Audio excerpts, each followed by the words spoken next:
Okay, so you're here for like the real deal, right? You want to go beyond the hype and all the marketing speak. Well, today we're going to do that. We're taking a deep dive into the Samsung Galaxy A56 5G. We've got this pretty in-depth review, and our mission is to, really pull out those insights, those nuggets that'll help you understand, is this phone worth your time? Is this the phone for you? No fluff, just the facts. Yeah, exactly. I mean, the mid-range smartphone market is just flooded with options, right? And it can be tough to decipher what's really good, what's worth your hard-earned cash. And this A56 5G, well, this review is saying it's a potential game changer. It seems like Samsung is trying to pack in a lot of features that you'd normally only find in those premium, high-priced phones. Yeah. And there are a few things that like immediately grabbed my attention when I was looking at this review. First off, there's this color they call Awesome Pink. I mean, come on, Awesome Pink. I'm already intrigued. And then you got a 15p camera system, which, on paper sounds impressive. But we got to see what that actually translates to in real-world use. And then for our listeners in the UK, there's this emphasis on the 3-year warranty that Samsung is offering, which is pretty unusual for a mid-range phone. So yeah, we've got a lot to cover today, so let's get right to it. Our big question is, what makes this Samsung Galaxy A56 5G stand out from the crowd? There are a ton of phones out there. Why should we care about this one? Right, and the review dives into that, starting with the design. It's not just about being pretty, it's about how it feels, how it's put together. Right. They talk about the awesome pink. It's not just a flat, single shade.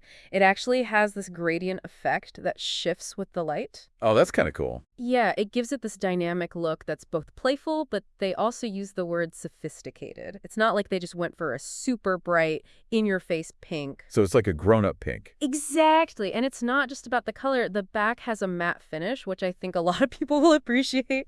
No more smudges, no more fingerprints. It's supposed to stay pretty clean looking. Oh, that's practical, especially if you're someone like me who's always, touching their phone. It gets kind of grimy. Yeah, for sure. And they've managed to keep it relatively slim as well at 8.6 millimeters. It should feel pretty comfortable to hold. Yeah, I mean, that's a big deal for me. I've had those phones that are like bricks in my pocket, and it's not comfortable.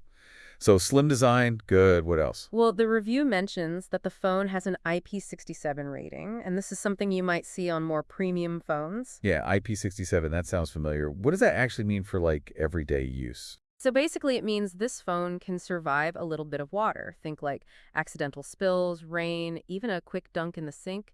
It can be submerged in about a meter of water for up to 30 minutes. Okay, so like if I accidentally drop it in the toilet? Hopefully not, but yeah, in theory, it should be okay. Well, at least I know I'm covered for some of life's little mishaps. So good design, durable. What about the display? That's the thing you're looking at all the time. Right. This is where it gets really interesting. They went with a 6.6-inch full HD plus Super AMOLED screen. Okay, so AMOLED, that usually means like really vibrant colors, right? Exactly. You get those rich colors, the deep blacks that AMOLED is known for. But what's really cool is they've included a 120 hertz refresh rate. Have you ever used a phone with a high refresh rate? Yeah, I think my last phone was 90 hertz, I think. Okay, so you kind of get the idea. 120 hertz means the screen refreshes 120 times per second. And what that does is it makes everything feel so much smoother.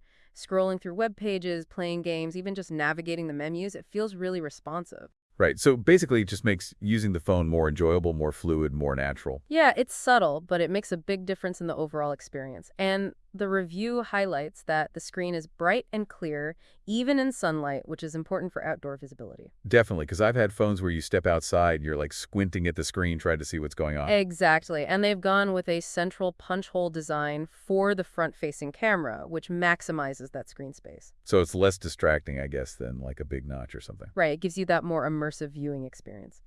Now, let's talk about what's under the hood. The phone is powered by an octa-core Exynos 1380 chipset, and it comes with 8 gigabytes of RAM. Okay, so break that down for me. What does that actually mean for performance? Well, the chipset is basically the brain of the phone. Octa-core means it has 8 processing cores, which helps with multitasking, running demanding apps. 8 gigabytes of RAM is like the phone's short-term memory, allowing it to quickly switch between different apps and keep things running smoothly. So no lag, no waiting for things to load. That's real idea. The review says it can handle multitasking without breaking a sweat. They even mention playing games like Genshin Impact without any major issues. Oh, wow. So that's a pretty demanding game. That's impressive for a mid-range phone. Yeah, it seems like it can handle a lot. And of course, it's got 5G connectivity. Right, 5G, it's everywhere now. But what does it actually mean for, like, the average user? Well, 5G is much faster than 4G, so you'll notice faster download speeds, faster streaming, and lower latency, which is great for gaming. It basically opens up a whole world of possibilities in terms of mobile internet speed. So it future-proofs the phone as well. Okay, that makes sense. Storage, how much are we working with here? It comes with a generous 256 gigabytes of internal storage, which is a lot. Yeah, that's plenty of space for photos, videos, apps, all that good stuff. Right, and if you need even more storage, you can expand it with a micro SD card. Oh, that's handy. I always like having that option, just in case. Yeah, it's great for flexibility. On the software side, it's running Samsung's One UI 5.1, which is based on Android 13. So that's the latest version of Android, and One UI is Samsung's custom interface, right? Exactly. If you've used a Samsung phone before, you'll be familiar with it. It's got a clean look, lots of customization options, and some useful features of its own. The review mentioned something about bloatware, like those pre-installed apps that you never use. Yeah, that can be an issue with some carrier-branded phones. The review does mention that there might be some bloatware present, but it seems to be manageable. You can usually disable or even uninstall some of those apps. Okay, so not a deal breaker. Good to know. All right, let's move on to the cameras. This is a big one for a lot of people. 50 megapixels, that's a big number. What can we actually expect from the camera system on this phone? The review really emphasizes the 50MP main sensor as the highlight. That high megapixel count should translate to really detailed images, especially in good lighting. Right. But what about in low light? That's always the challenge with smartphone cameras. Well, that's where the night mode comes in. They've apparently put a lot of effort into improving low light performance. The review says it does a good job of reducing noise and brightening up those dark scenes without making them look unnatural. So it doesn't just like crank up the brightness and make everything grainy. Right. It's supposed to be a more intelligent approach to low light photography. Okay, that's good to hear because nobody wants grainy photos. What about other lenses? Is it just the main camera? No, it's a quad camera system. So you've got the 50MP main camera, then there's a 12MP ultra-wide lens, which is great for landscapes or group shots where you want to fit more into the frame. Ultra wide, that's the one that makes everything look super distorted sometimes, right? Yeah, that can be an issue with ultra-wide lenses, but the review mentions they've done a good job of minimizing distortion on this one.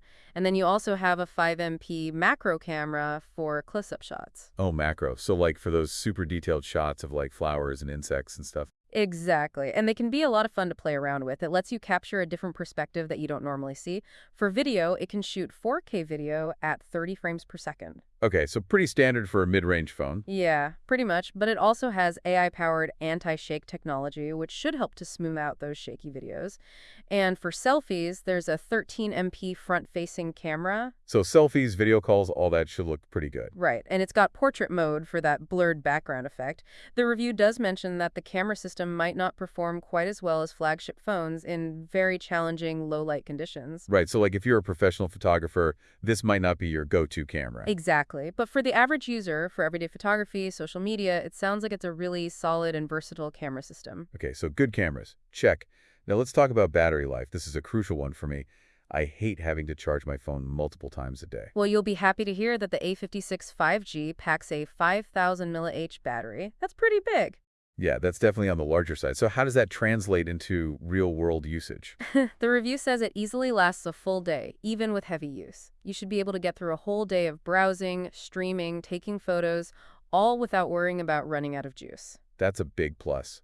What about charging? How long does it take to charge this thing up? It supports 25W fast charging, and Samsung actually includes the charger in the box. Oh, that's good to know because some companies are leaving those out these days. Yeah, exactly. And with 25W charging, you can get from 0 to 50% in about 30 minutes. So a quick top-up should be pretty quick. What about wireless charging? No wireless charging on this one. Okay, so that's a feature that's missing. It would have been nice to have it, but I guess it's not a deal breaker for everyone. Right, it's a trade-off. They might have left it out to keep the price down. Yeah, that makes sense. Okay, what about any other notable software features? Well, they talk about Awesome Intelligence, which is part of Samsung's One UI. It's basically a suite of AI-powered features that work in the background to optimize the phone's performance. So like making the battery last longer, managing storage, that kind of thing. Yeah, exactly. It's supposed to learn your usage patterns and adapt to how you use the phone to make things run more smoothly. Okay, so anything that helps the phone run better is a good thing in my book. What about security features? It's got an in-display fingerprint sensor and facial recognition, both of which are said to be reliable and responsive. So quick and easy to unlock your phone. Right, and it also has Samsung Knox, which is their security platform. It provides an extra layer of protection for your data. Okay, so your data is safe and sound. Yeah, it's something that Samsung takes pretty seriously. And the review highlights that you're guaranteed Android updates until 2026. So even though this is a mid-range phone, you're not going to be left behind with old software. You'll get those new features, the security updates for years to come. And that's great. Definitely adds to the value propositions. And if you're already using other Galaxy devices like earbuds or a tablet, the integration is supposed to be really seamless. Right, so everything just works together nicely. Exactly. Makes for a more cohesive user experience. Okay, before we wrap up, let's circle back to that 3-year warranty for our UK listeners. Yeah, that's pretty significant, right? It's not something you see very often, especially in the mid-range category. Right. Most phones come with a standard 1-year warranty, maybe 2 years if you're lucky, but 3 years shows that Samsung is really standing behind this phone, at least in the UK market. It gives you that added peace of mind knowing that you're protected for longer. Yeah, it's like they're saying, we believe in this phone. Exactly. And it's backed by Samsung's UK customer support, so you're not just getting a piece of paper, you're actually getting that support if you need it. Okay, so big picture, what's the overall verdict on this phone? Yeah, let's summarize. What are the key takeaways from this review? Well, the review concludes that the Samsung Galaxy A56 5G is a real standout in the mid-range market. It's packed with features that you wouldn't normally find at this price point. They call it a triumph. A triumph. That's high praise. Yeah, it seems like they were impressed. The key pros are the design. It's sleek, it's durable with the IP67 rating. Awesome pink. Awesome pink, of course. The display is fantastic, 120 Hz AMOLED.